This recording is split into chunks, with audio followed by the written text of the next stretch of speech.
allegations of the North being neglected by President Bola Tinubu and his government gets our attention. It appears that politics is gripping the APC ahead of the politics of 2027.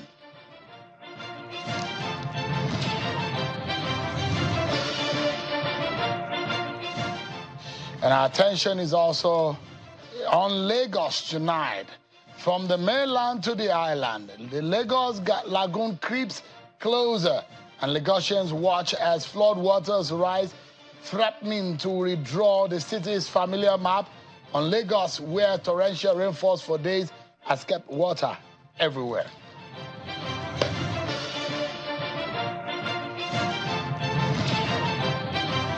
Hello, everyone. Welcome to the program. This is Politics Today, live on Channels Television. I'm Sean Wakimale here in Abuja tonight. There are a lot of serious conversations that we need to have. If you ask people of Lagos, they will tell you just how threatened they are, and especially those places on the low-lying plains in Lagos. Water everywhere. Over the last few days of rain, it's been persistent, consistent, and it's already submerging a lot of communities. But we'll tell you more about it. What is Lagos State doing? This is a yearly thing. It is a warning of a greater danger and damage to come. We'll be hearing from Lagos tonight on what exactly needs to be done. And of course, I will bring you into the politics of the APC. There's warning from the northern leaders. The Arewa leaders are warning the APC government of neglect. Is this neglect real? They say in infrastructure, security, the promises made to the north that the president has really not attended or failed them. We're asking those critical questions. Is the north of Nigeria? Attention tonight. First, let me serve you with your political roundup stories.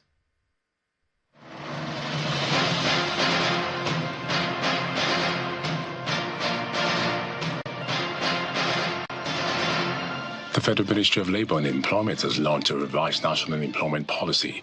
A document it says will help to address the challenges of inequalities in workplaces, improve employability, and enhance the quality of employment for citizens. At a launch in Abuja, the Minister of Labour and Employment says the previous document, which was a national policy on employment in 2017, failed to address some modern realities in the workplace. According to him, the new policy will enhance access to decent employment in Nigeria. Nigeria's employment landscape has been under significant pressure, challenged by high youth unemployment, underemployment, informality, gender disparities, regional inequalities, to mention just a few. The governor of Imo State, Francis Nwifuru, has lifted the suspension of 81 government officials. In a press statement issued today by the Chief Press Secretary to the governor, Mr. Monday Uzo directed the commissioners, senior special assistants, and permanent secretaries who were suspended on the 28th of July 2025 to resume official duties immediately. In Rivers State, at least 10 political parties have thrown their support behind the ongoing process to conduct local government elections in Rivers State, despite pushback from civil society activists. Some civil society members have called for the suspension of the election scheduled for August 30, argued that it is illegal for a sole administrator to oversee a democratic election. However, a coalition of opposition parties at a media briefing that was attended by chairmen and representatives of 10 political parties stated that the current Rivers State Independent Electoral Commission was lawfully reconstituted by the National Assembly. Meanwhile, the Ogun State chapter of the PDP has unveiled Bolarinwa Oluwole as candidate for the by-election into the Remo Federal Constituency in the state in the August 16th rerun election. At a rally held at the Akarigbo Palace in Shagamu, the party also threw its weight behind President Bola Tinubu for a second term in office for the 2027 general elections. The state chairman of the party, Abayomi Teller, stated this during the inauguration of the campaign council, an official campaign flag off for House of Representatives Remo Federal Constituency by-election candidate. Teller hinted that the Southwest chapter of the PDP has unanimously agreed to support the president's re-election because he's of the Southwest extraction. The Remo Federal Constituency became vacant after the death of the former House of Representatives Deputy Chief Whip Adewumi Onanuga last January.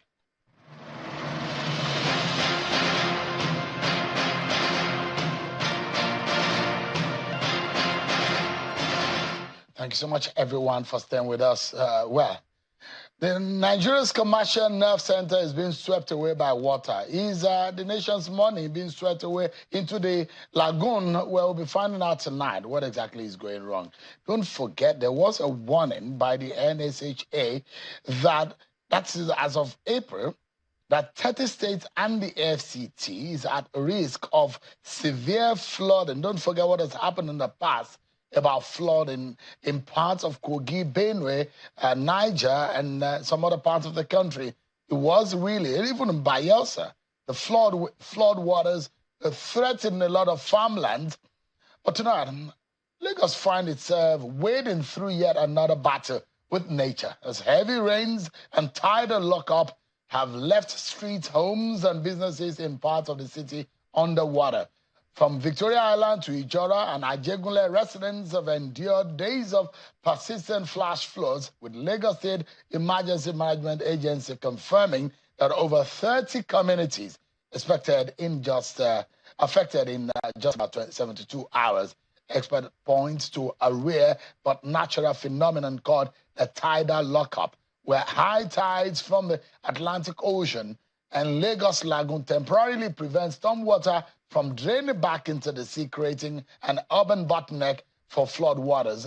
As citizens raise furniture, abandon cars, and construct makeshift walkways, questions mount about how the state is responding, what are the long-term solutions are in play, and how climate change and unplanned urban growth are compounding this crisis. Joining me now is Tokunbo Wahab, a lawyer and a commissioner for environment in Lagos, to break down what has become a major crisis on the hands of perhaps one of Africa's biggest metropolitan cities, Lagos. Thank you so much indeed, Mr. Wahab, for joining us tonight.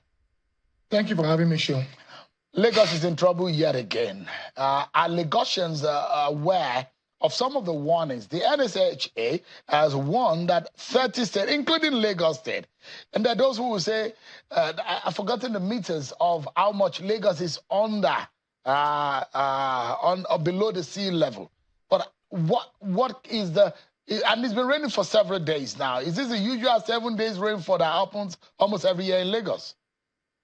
Sean, thank you very much. Let me start by saying to Lagosians, yes, we knew this was going to happen.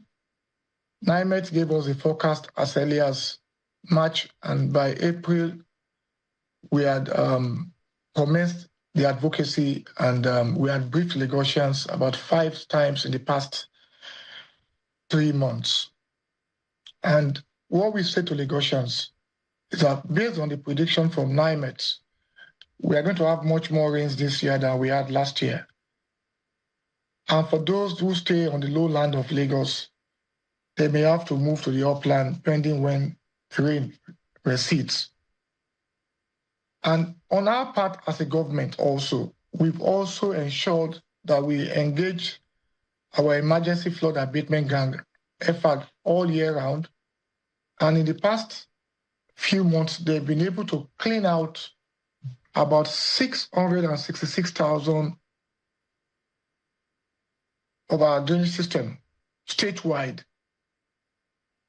And as a state also, we've also ensured we ramped up our capacity by providing resilient drainage infrastructure. We've done about 50 kilometers of secondary collectors in 2 years, and we've done about 38 of primary channels in 2 years. And why am I putting these facts on the table? So our Lagosians will know that as a state, we've done what we have to do. Now, from this, I will now speak to this peculiar nature of the state. Sean, you already spoke to it. There's a lockup. And what do we call lockup? Lockup is when the tidal level is up, the Atlantic Sea and then the lagoon, which will not allow the storm water to discharge naturally, and that causes flash flood. The rain yesterday was about 15, 16 hours non-stop. So that activates the lockup situation I had always spoken about. Invariably, we had to experience flash flood in certain areas. In some areas like Ijede, Birigbe, Okeletu in Ikorodu, what happened was the contractor had been on site. He dammed the downstream to allow a construction. He didn't know it was going to rain heavily. And when we saw the video, what we said to him was, kindly go and through that downstream sector so that this particular video you're showing, so that the water level will recede and then the people can have their normal lives back. This other one is around the Lekki Corridor. Lekki Corridor is around the Atlantic and then the Lagos Lagoon. So by and large, we expected the rains. We had done the advocacy. We keep doing the advocacy. As a state, Governor Sanwo-Olu and his deputy have been ramping up the provision of that infrastructure statewide. And that's why we can say to anybody that, yes, we won't lie to you. We are going to experience flash flooding. Flash flooding is flash flooding. And the narrative or the conversation people tend to try to avoid is that has to do with climate change. For those who are familiar with current affairs, in the past few weeks, countries that either don't experience this sort of flooding challenges are experiencing them. Texas, North Carolina, New York the past few days submerged their airports, China, Russia, and some other countries globally. Now, Lagos is a coastal state. And by virtue of that, and the fact that a third of Lagos is water, we will not run away from our realities. And those realities are, we shall experience flash floodings, but we as citizens, we should not aggravate the situation. And how do I mean?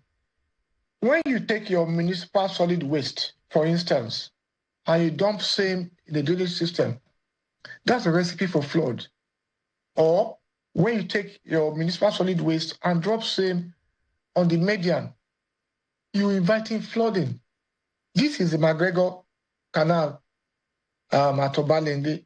We do this maintenance every now and then to true and be sure that this axis doesn't get flooded. And this is what we do statewide. This is by effort. Mr. Wahab, let me jump in quickly. Okay, sure. We understand that over 30 communities were submerged in just 72 hours. It tells you the extent and how long some of the rain fell. So quickly, immediately, what are the succor that some of these residents are able to get the relief? And is the government providing to residents that have been hit by this flood? What are the immediate succor that they're getting? Thank you. I think that data is from LASEMA, that's the State Emergency Management Authority.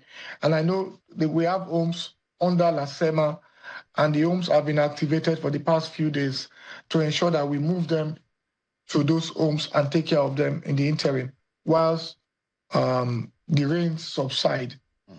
But give me an idea.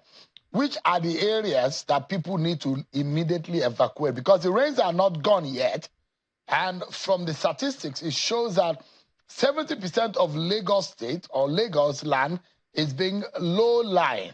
It means just about 30%. I remember when Senior Advocate of Nigeria was the Commissioner of Environment under Fashola, he warned. He said, if you are in Mushin, you are safe. If you are in Agege, you are safe. But if you are in Ekwe, Lekki, and the rest, you might have to escape because those are in the low-lying areas. For a lot of Lagosians who are watching right now, who have investments, who are living, who have properties in that area, which are these areas that you think are categorized red, amber, and those who think that needs to do something immediately? Can you give us an idea so that Lagosians can be weary and know what action to take? For the red, those around the agility axis of Lagos, that's Ajegunle, they have to move. Those around the coastal line of Ikorodu, that's around Majidu, they have to move. Some areas around the Lekki corridor, some, not all, And for those, because their tidal level depends on the volume of the rain, as I said, they will be in amber. So there are very few. Now, Shehu, let me say this. Things have changed tremendously from what you described under my brother, the learned senior advocate, Dr. Banere then. Ekpere had always been safe. Mushi will be safe. Ikeja will be safe. The lowland areas I just mentioned are those that are abutting the Ogun River. Those staying around the Channels station in Lagos, down that road, the Sherry corridor. Though thankfully the federal government, through the Ogun River Basin, had awarded the construction of that, dredging of that Ogun River channel to help reduce the flooding. But they should be on amber by now. And then the agility corridor around the Agboiketu axis of Lagos. Now, quickly, I'd like to know, and this calls for accountability, because the story of Lagos and flooding is not a new story. In fact, Lagos and flooding are almost synonymous, because water is the story of Lagos. Lagos in itself is somewhat an island in some sense, because you see that a lot of surrounded by water. It's been said that, reported that Lagos spent about 15 billion naira on drainage, clearing, and flood control in 2024. We still see major arteries like Lekki, Surulere, and Apapa being flooded. Why does it look like these investments, Mr. Wahab, does not seem to translate into visible relief or change for citizens to see, and they keep being affected every other time? Are this money going into the right places? Are they well spent? Can you transparently tell Lagosians today that those monies are judiciously expended? I can say that boldly. So let me explain what happens when you go to construction. In 2024, like you mentioned, contracts were awarded and contractors had to move to sites. Those contracts, those construction usually takes between 18 and 24 months. It's a cycle. So those constructions are still ongoing. They are not like something you just pick, plug and play. So you mentioned Surulere, you mentioned Lekki. I can mention System 44 in Lekki. System 44A is ongoing. I can mention to you that we're doing systems, these systems, one leg, that's the one behind Sheraton, coming under the new bridge around Okwebi, Maryland. It's ongoing. So when you award a contract, you see the figure, but the contractor cannot access the whole 100% of the money. It will bring a bank guarantee, and they will advance in part of the money to get the job started. So those things take between 18 and 24 months to come full circle. I mentioned the one at Commissioner, we know that this thing has to affect livelihoods and lives. I mean, isn't this an emergency? Should it be affected by bureaucracy of government? This is an emergency. We're talking about Lagos. Lagos has that is almost $1 trillion naira or so in budgetary allocations. So will you allow me to speak, please? Yes, I will allow you, but I'm saying that the explanation you are giving to Lagosians tonight, as though bureaucracy of government is affecting this. No, so the law of procurement provides that you don't advance a contractor 100%. You are a lawyer, by the way. You advance a contractor maybe 60. It used to be 30%. Let me make this clear.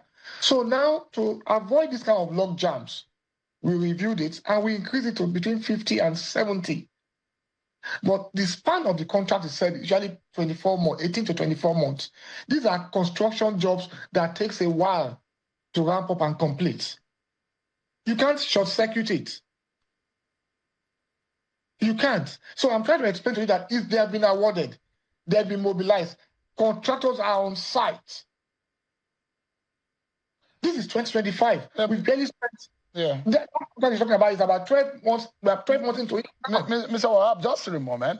Let's learn. And you're widely traveled. So is the governor, Babajide Sanwo-Olu. And this is a legacy that has been left by the present president, Bola Tinubu, was governor between 1997 and 2007, and Fashola took over. It was in the time of Fashola that the Great Walls of Victoria Island was built to push back. But in all of this, there are lessons that we can learn from other countries of the world who have even worse situation or similar situation with Lagos. And I'll mention them. Cities like Amsterdam, cities in Singapore, they've mastered flood management despite being on a low line and coaster just like Lagos. What is Lagos learning from these models to develop permanent pumping stations, dredging programs, and shoreline defenses? And imagine that if Lagos today declare a state of emergency on flooding, Lagos has a lot of money and it can fix this. Is Lagos government serious about this? Are you learning on these models? Thank you very much, Shehu. And I'm glad you mentioned pump stations. Those cities you mentioned, those countries you mentioned, don't forget they are sovereigns. So you learn to draw the line. You learn to draw the line between Lagos and those states you've mentioned. Those countries you mentioned are sovereigns on their own. Lagos is a state within a sovereign. We are a sub-nation. So clear that, and then let's go to the lessons we've learned. One of the lessons we've learned is that as a state, we have to provide resilient infrastructure all year round. You mentioned the pump station. We're doing one at Ilubire. Why are we doing it? Because we have to deflood the of Lagos Island, knowing fully well that Lagos Island is below the water level. And that's why we have to create that pump station at Ilubire, pumping 3 million gallons of water per hour. 3 pump stations, and at full steam, they do 9 million per hour. These are being futuristic. Now we go to Kushenla, we just awarded the same thing because we realize that over time, the Kushenla road gets flooded every year. And we found the solution in providing them a pump station. Agungi Road, the same thing. Yesterday it was flooded because not the fault of the government. There was a tertiary drainage system in place at Agungi Road, and it can't contain the volume of water from that development. Hence, we've awarded the contract to a force engineering also to give us a secondary collector at Agungi Road that would discharge into the major channel running by the side of Ebano, into Chevron Drive, into the lagoon. Now, on the mainland, we are doing a construction, taking care of Systems 1. That's Odu Yalaru. There are 3 legs to the Yalaru, the one from Ikeja, the one behind Sheraton, and the confluence where it takes the water into the lagoon. And the construction is ongoing there. So what we cannot circumvent is to allow contractors to give us a substandard job. If the timeline for a contract, according to the expert, is 24 months, let it run its full course. But in the interim, let them give them remedial buffers to take care of any shock, like what happened yesterday. Mr. Wahab, does Lagos have, for example, a 20 to 30-year resilience plan against flooding as a coastal? And we have a drainage master plan for the next 25 years. We review it every 2 years. But I mean, why does it look like we've not seen yourself and the governor on the ground to speak to the people who are affected? Or we've just taken this flooding as just one of those disasters that happen in Lagos? So if you say on the ground, I need to clarify this. To start with, we experienced this flooding yesterday. We've reached out to them and we've spoken to them. The government doesn't have to be there. It's a whole ministry. We have permanent secretary. I know you are always, I see you a lot of the times on enforcement and all of that. But I'm just wondering that, as I've never heard a lot of people who are in pains about their properties and what view. The fear about the compassion about the government and those who believe that Lagos is a hub and a heart, the major artery of Nigeria commerce and economy. What would Lagos say tonight that economy of Lagos State and of the country, which is centered in Lagos, is not going to be further impacted by this flooding? Sure, what we cannot tell the Lagosians, we won't tell them lies. Lagos will be exposed to the vagaries of climate change. And that means Lagos will have flash floodings. You introduced this program, you started by saying tidal lockups. That explains it in simple English. But as a state, we have to provide the resilient infrastructure. As a state, we have to keep ramping up the infrastructure. As a state, we have to tell our people, be responsible. And that's what we're doing. If nature would take its course, what we can do is mitigate the impact. So if in Texas they lost over 103, it tells you that climate change is real. I know that they've given you a lot of names, right? You've been labeled, you've been called so many names. I see what happens on social media, but I know that there's a lot of discipline that the citizens need also to imbibe. If not, our cities are in dire danger. But I don't want to close this program, this conversation, without touching on other environmental issues under your office. I know that places like Vanity and the rest were being shot, and there are those who are shouting that these are indiscriminate clampdowns. What are your reasons for clamping down and shutting some of these business facilities? So in any civilized climate, you mentioned Singapore, you mentioned Netherlands. For you to run a nightclub, you must have a soundproof building. It's just basic. But people chose to be very brazen, and they want to run a nightclub in an area that is surrounded by residential inhabitants without having the place soundproofed. So you wake up as a person every night to the noise from a nightclub near you, and they will serve them abatement notices. But most of them chose to usually ignore until you wield the big stick. And I tell people this: what brings development is not the prose of your campaign or the poetry of your campaign, is the will to enforce law and order.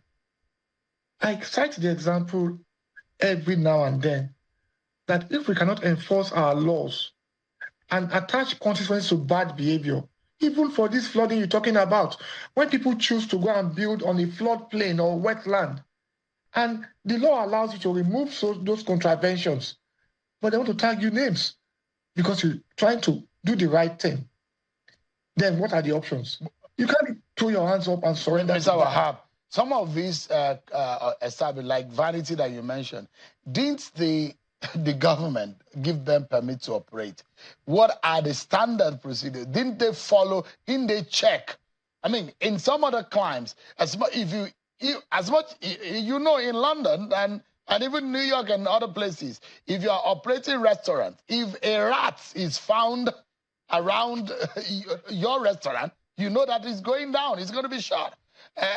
What are the standards before allowing this investment to come up to say, follow these standards? And the people who set up this business, then government clamps down on them. It does look as though, on the side, on the eyes of those who are being hit by this, that government is not friendly to investors. And those who went to the bank to collect money and get loans for investments.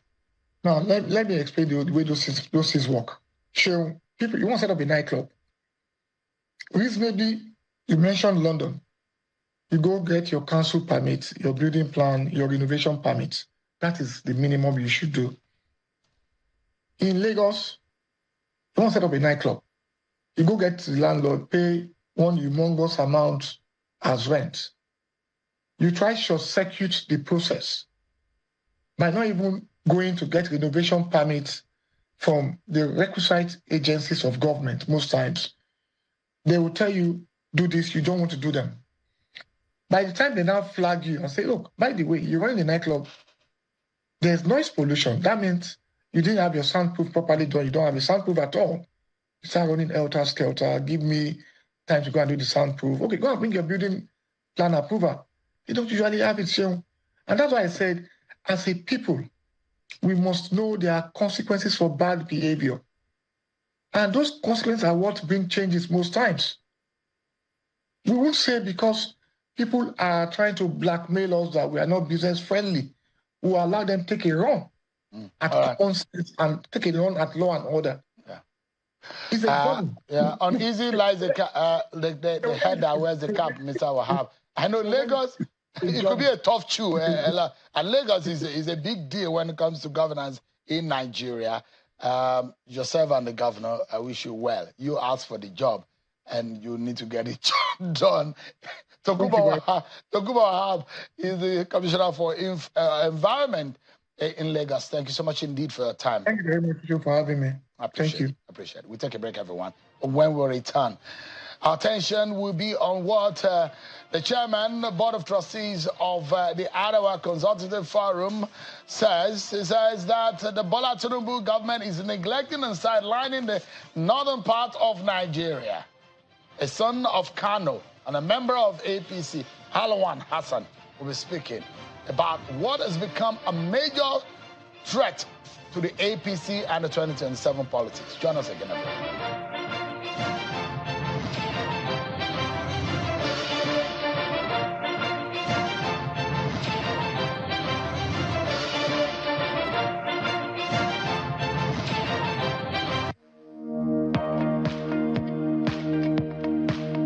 Geopolitical storms are shaking markets. Can your leadership hold?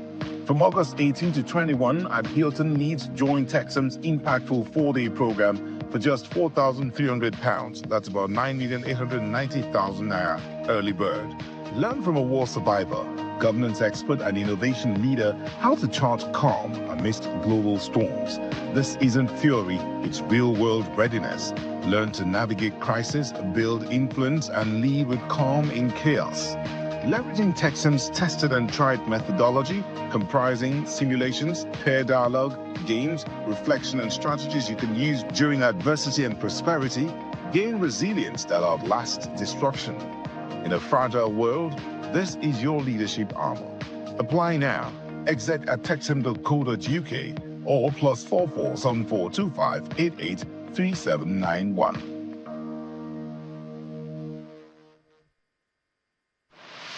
Philomath University is one of the fastest growing private universities in Nigeria, with 100% accreditation in the recent nationwide accreditation of NUC National University Commission across universities in Nigeria. The human resources for the delivery of lectures are excellent, and celebrated professors and doctors with distinction in their various fields. The Chancellor of the university is a man of distinctive character, Professor Ibrahim Gambari, formerly of United Nations and formerly Chief of Staff to President Buhari.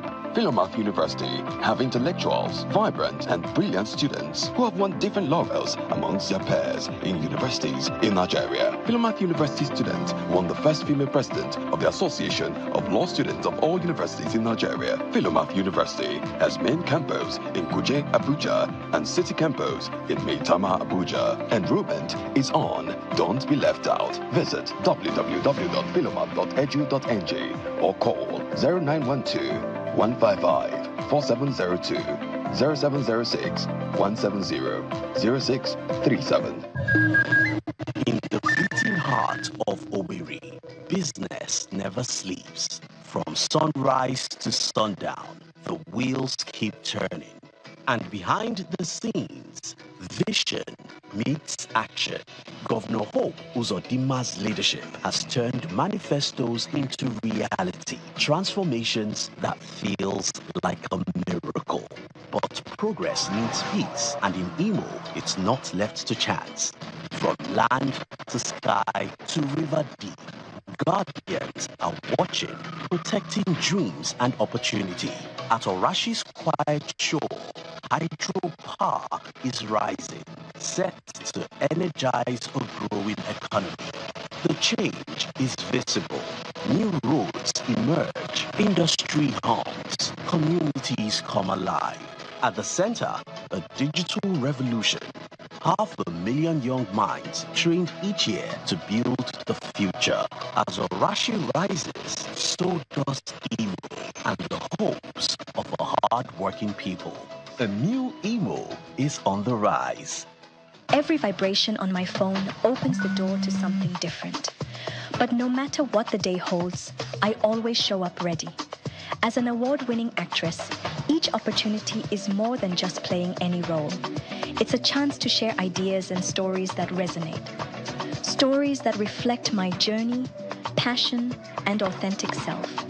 So, to deliver excellence, I go all out just for that perfect balance. Allowing my confidence to shine through in all I do motivates me to keep pushing my creative boundaries. Thankfully, Cosmo does it for me. The Cosmo range of skin, hair, and body care products caters to my everyday needs. With its nourishing ingredients and gentle formulations, Cosmo not only restores my natural radiance, it refreshes me for whatever comes next. Cosmo, for the love of beauty. Marketed and distributed by GVS Cosmetics. My name is Austin Azoko Kocha, but you all call me JJ.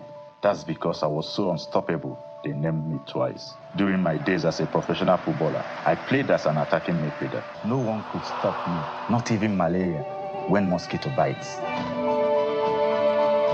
Now you too can be unstoppable if you use Lonat against malaria. Lonat, a combination of Artemether and lumefantrine. Lonat, be unstoppable.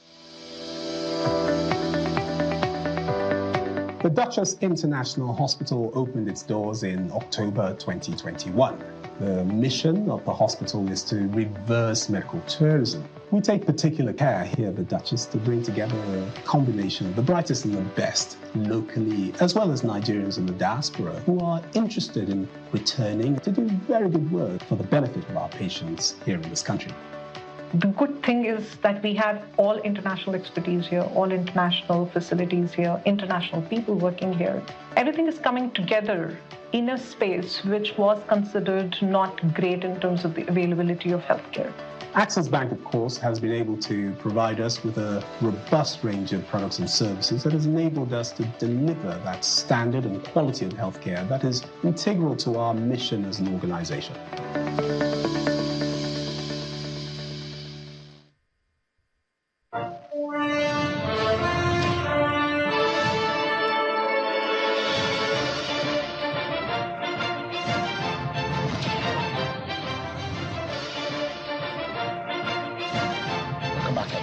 So let me take you to what happened in Kaduna and the backlash.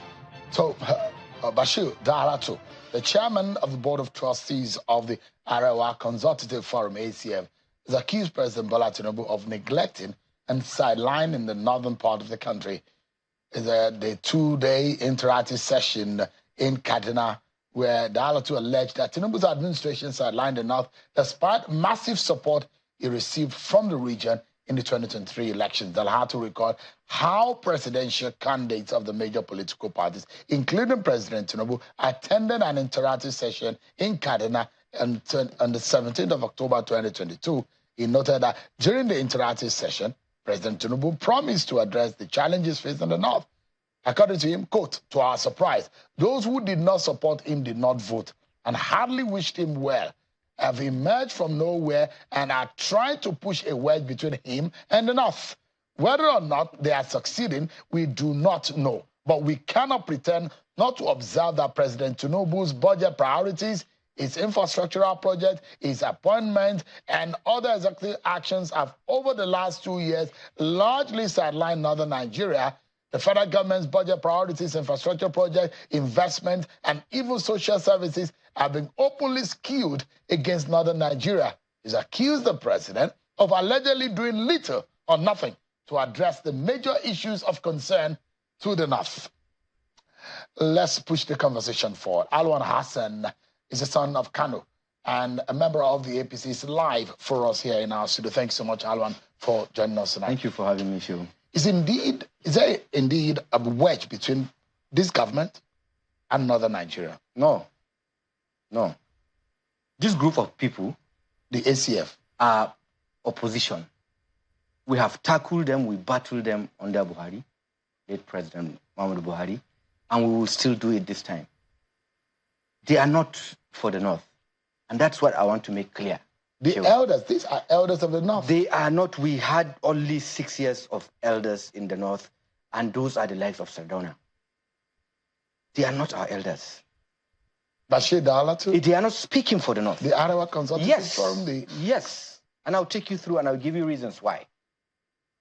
Infrastructure is not the problem of the north. We don't need infrastructure from the federal government in the north. What we need in the northern Nigeria is unity, and they know it. Unite us. An Idoma man cannot be governor of Benue State.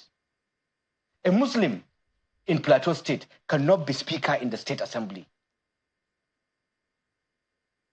A Christian minority in Borno State cannot be a governor. You are from Kwara and a Christian. Can you be a governor of Kwara State? These are our problems. Religion and tribe. Let there be one religion, one tribe, and that should be the northern Nigeria. Let them unite us. The federal government will come asking us to give them. We have 424 local governments, every of which have economic potentials to tap into it. We have vast lands. We own the land in Nigeria. Fertile, travel from here to Borno and see. Level down. When you're coming back, traveling from outside, see how Borno is. That's when you start descending. See the lands in the northern Nigeria. But people cannot go to farm because Christians are killing Muslims, Muslims are killing Christians. I don't want this Christian to be this. I don't want this Muslim. This is Ibibio. This is Braha. This is the problem in northern Nigeria. And they caused it. So you're one of those who say leadership is a major problem in the north? Yes, we don't have it. The groups that are supposed to be leaders are political. These are Atiku people. The ACF? Absolutely. Is that right for you to say that? But I've seen them. We know the people that have joined them. A lot of people that are aggrieved in the party of APC have joined the ACF. This is the group that is formed. Has been long-standing. So, but I'll tell you, it has its political angles all the time. They are not for the northern Nigeria, Sheun. But they represent a... Okay, I'll ask you a question. I'll ask you, let me just say this, Sheun. If they are for the northern Nigeria, they have met the president during campaign. Let them tell us how many governors they have met during the campaigns.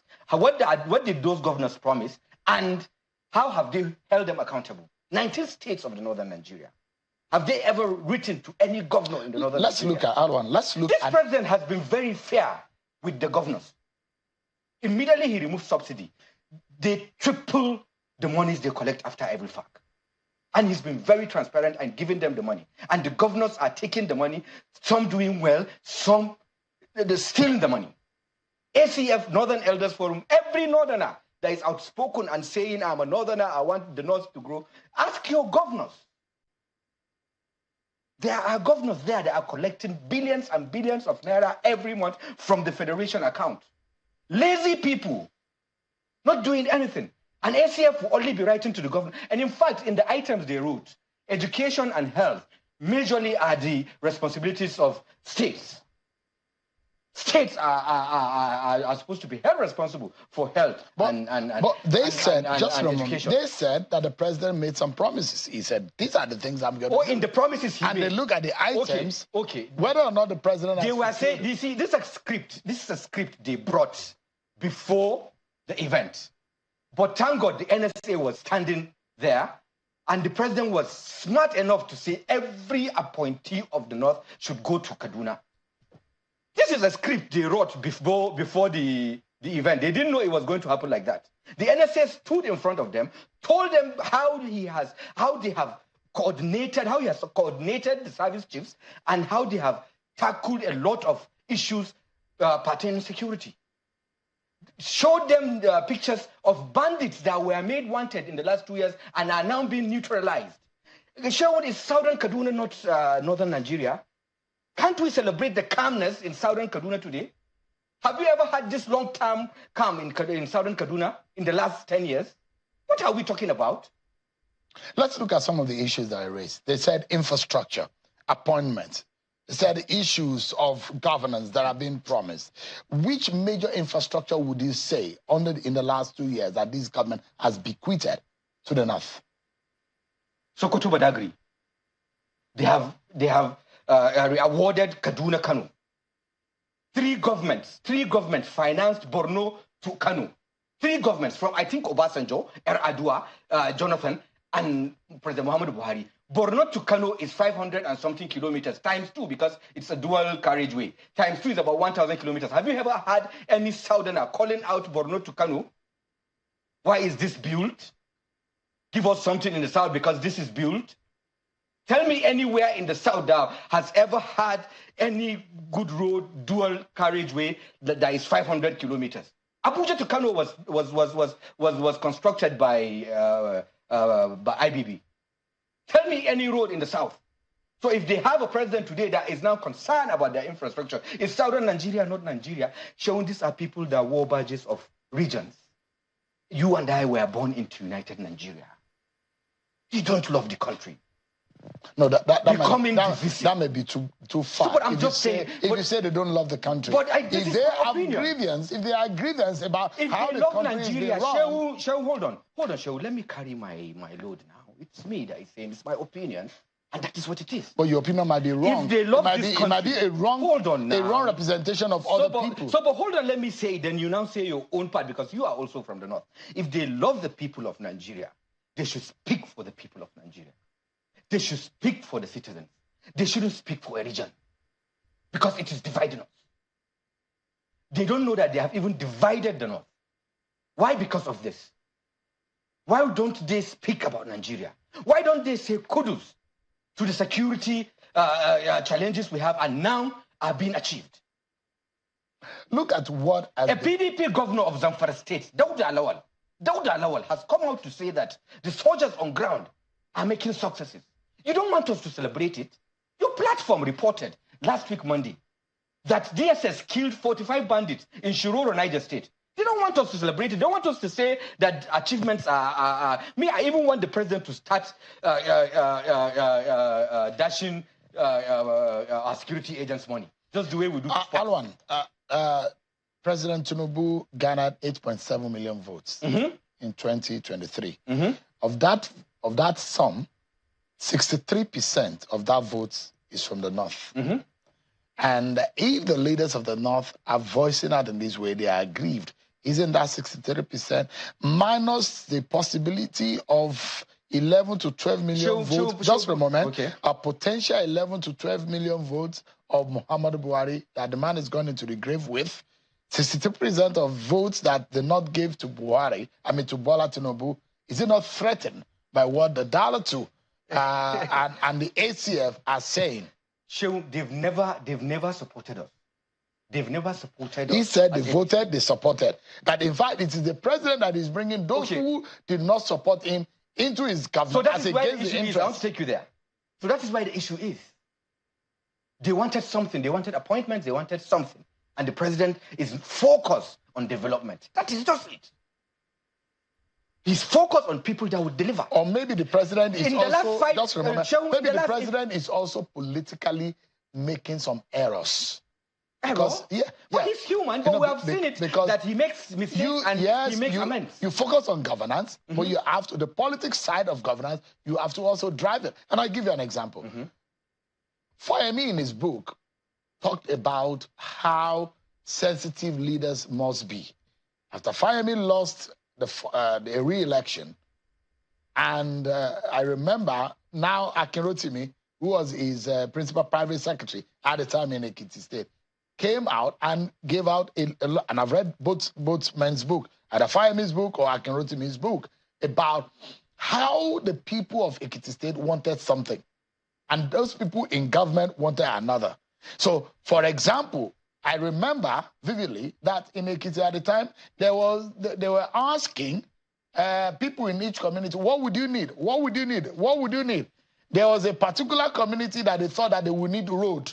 And that community said, we don't need road. What we need is a community center where our people can watch football match on Saturday, where we can hold weddings and all of that. So you'll be surprised why a community would pick a town hall over a road.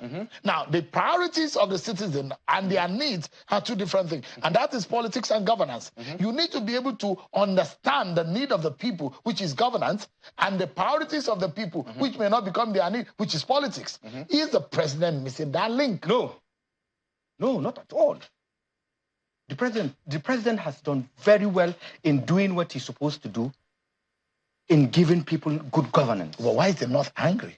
Stop saying it's North now. Am I not a Northerner? But those who spoke there are Northerners. So, but are you taking me out of... Hold on. Is there any more Northerner than they are your elders. ACF they are your elders. Yeah, of course they are older. They are older than me. Yes, of course. I will not say they are not older because I'm not their mate. But why would we now be talking about self-appointed leaders? What is the criteria of being an ACF member? What makes them leaders in the northern Nigeria? Stop this thing, Shehu. Let's talk about the real issues. Just as you gave an example of Ekiti, and we are saying that if they do needs assessment in the north, it is not infrastructure that we need. We'll build our infrastructure if they unite us, bring peace to the north, and we will develop our region. All right, give me a moment. We need to go another break, but when we come back, the conversation is about the numbers, because politics at the end of the day is about numbers. And the president is actually a man of numbers. He was a former treasurer of Mobile. Someone who understands numbers. Well, he's never lost an election, but the numbers are not tallying right now, politically speaking. Is Bola Tinubu and the APC missing their multiplication or mathematics in all of these schemes? We'll be right back to conclude our conversation.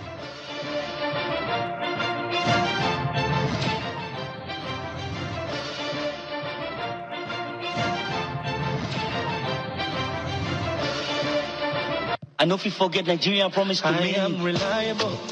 Oh, I know I'm responsible for my actions. I am strong, healthy. Can't you see I am blessed? I'm a real Nigerian, born Nigerian, a resident Nigerian. I live by the citizens' code. I'm a real Nigerian, accountable Nigerian, take care of Nigerian. I live by the citizens' code. I'm a real Nigerian, born Nigerian, a resident Nigerian. I live by the citizens' code. I'm a real Nigerian, accountable Nigerian, a caring Nigerian. I live by the citizens' code. Brought to you by the National Orientation Agency, NOA.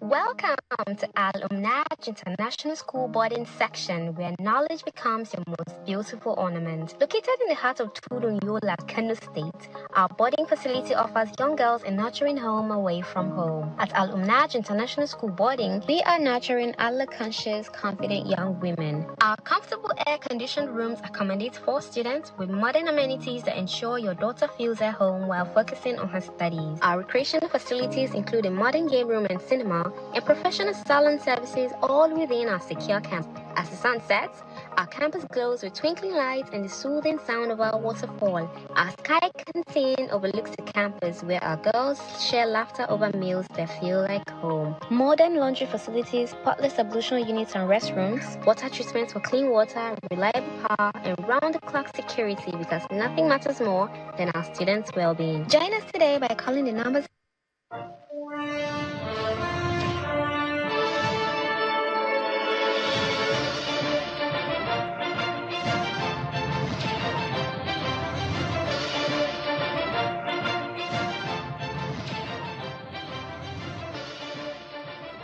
Thank you so much, everyone, for staying with us. Our concluding moment now with Alwan Hassan. Yeah, so you look at it, the president has never lost an election, either as a senator or as a governor. And you never lose an election. Well, you're not God, so you cannot tell. Yeah, but I'm predicting. I can predict. Okay. Yeah. With the facts on ground, he won't lose an election. What makes you think so? Because, of course, he is going to win. Who else do you think would defeat Asiwaju in 2027? Who? Peter Obi? That was on your program, saying he wants the North to support him and trust him. In the same program, he is celebrating building breweries in Anambra State and being the biggest importer of alcohol. And he wants the North to vote for him. We will vote for a president that will import alcohol in the North. Or is it those ones that are saying their wives are taking care of them? We cannot hand over this country to people, to men that are being fed by their wives. Who is being fed by his wife? You know that? Somebody was here and said his wife is an entrepreneur and she's Is it a crime to have a partner? But we want a man that is a man of his house. We want a man that is in charge of his house. We don't want a man that a woman is feeding. You don't want a man we will not give a country, that has a successful wife. We will not give a country, hand over a country to a man that is being fed by a wife. That the wife is successful. No, to a man that is being fed by his wife. That's what I'm saying. So it's a crime if someone but these are the things I'm saying. Let's not dwell on that. Let me tell you that even in the education and health, the president has done a lot. Are we not talking about NEL Fund? of almost 400,000 university students collecting loans, celebrating on TV. You take them once in a while. Have we spoken about the cancer center in health ministry that is being built by Ministry of Health by this president? 6 centers in the 6 geopolitical zones, 1 in Katsina. Why don't you celebrate that? Why don't you celebrate the renovation of cancer center that was and the government renovated it? Can't we celebrate the good things or the good development that this government has brought? Over 400,000 students now have taken non-fund loan, and they're paying school fees. In fact, let me tell you, there's something I heard, and I stand to be corrected, that people that are at the 400 level, 500 level university can apply for tuitions they had paid when they started, and non-fund will pay back, reimburse them. Have we ever had that in history? State, federal government secondary schools, free. Technical schools, free. Recently, last 2 months, the Minister of Education announced that, even with a stipend of 22,500 naira at the end of every month to students of government secondary schools and technical schools. When last did we hear about this in federal? So with all of this, is your own opinion that this will guarantee against Absolutely. all of these, and the ADC coalition that we're seeing, you don't think that's a tsunami coming? It's a coalition. It's a coalition. It's a coalition of angry people without a strategy. Every one of them wants to be president. He won't be president. Ashwaju will be president till 2031, inshallah.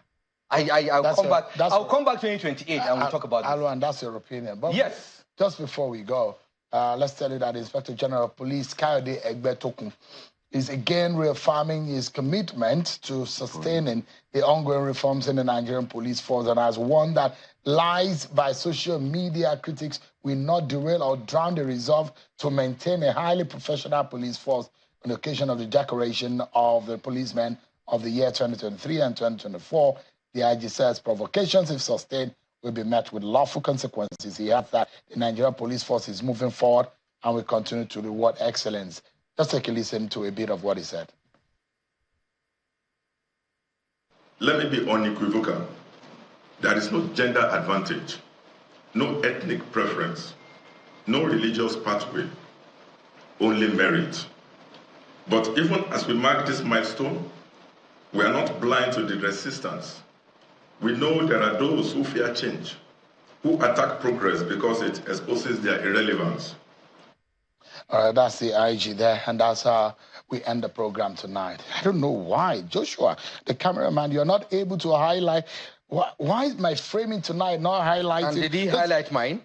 Did he highlight mine? This is my university, University of Ilorin. Remember that I was made one of the 50 of the ambassadors of the university celebrating 50 years. And that's why I'm flagging it. I'm proud of my alma mater. One of those moments. Thank you so much, Alwan, for joining us tonight. And that's our show for tonight, everyone. I'm Sean Akimale. God bless Nigeria.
Nice to have you join us. You're watching News Strike on Channels Television. I'm Ayotunde Balogun. Our top stories making the rounds at this time. We start off from the Federal High Court Abuja, where Justice Ikerete Akpan has convicted 21 foreign nationals over a high-level cybercrime, fining each of them 1 million naira each. Now delivering judgment on the plea bargain reached between the convicts and the Nigeria police, Justice Akpan ordered their immediate departure from Nigeria within 6 working days. Justice Akpan further held that the sentence was based on the agreed terms of the bargain. Justice Akpan also ordered that all gadgets used in the commission of the crimes be forfeited to the federal government. The 21 convicts are among 109 foreign nationals being prosecuted by the Inspector General of Police over charges of cybercrime, money laundering, and actions deemed threats to Nigeria's national security. The defendants from countries including China, Indonesia, Brazil, the Philippines, Vietnam, and Thailand were arraigned in 2024 on a 6-count charge. They initially pleaded not guilty and were remanded in Kuje and Kefi correctional centers pending fulfillment of stringent bail conditions set on November 29, 2024, which included 1 billion naira bail and 5 sureties with 200 million naira worth of landed property each. The police alleged that the accused operated out of plot 1906, Cadastral Zone 807, Katakwe District in Abuja, where they were running a fraudulent and unregistered gaming platform. They were also charged with unlawful access to a computer network and input of inauthentic data, punishable under Section